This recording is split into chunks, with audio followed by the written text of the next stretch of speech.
Yun guys. Tingnan nyo, hindi na magiging makalat. Wait lang, baliktad ko lang. Guys. Ayun guys, nalinis na po yan. At ito po.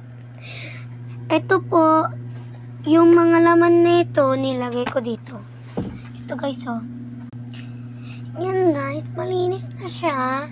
Ito po yung mga lalaman niya. Pati dito may laman. Ito din. Siyempre dito din may laman. Yan. Bebela, mag-comment ka dyan sa may YouTube. Okay? Mag-comment ka kung anong bibigay ko sa'yo. Bye-bye, matutulog na kami. Ay, magpatay lang pala yung ilaw. Nag-filter. Para mukha talagang maganda.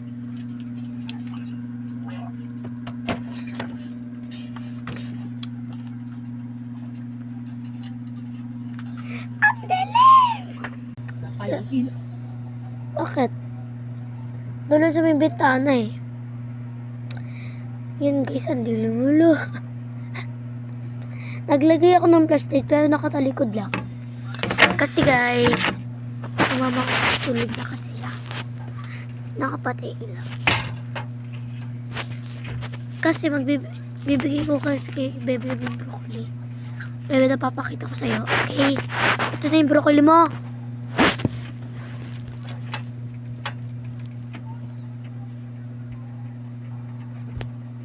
Wait lang, patay ko lang. Ito siya guys, girl. Yung broccoli ko. Yan. Ito nga. Yan. Yan. Yan. Yan. Yan. Ito na po siya. Ito siya guys, is a girl, kaya siyang flower. Bibigay ko to kay Bebe Love, syempre. Kasi si Bebe Love, sobrang cute nun. Tingnan yung magpapamili. Tingnan nyo ah. Try mo muna yung reply niya.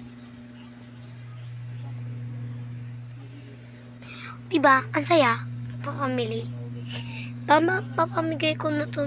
Favorite ko pa naman to. Okay lang, kasi wala ang teddy bear si Bebe Love. Ay, meron siyang teddy bear. Kaso nga lang, unti lang. Bibigay ko to sa kanya. Bye.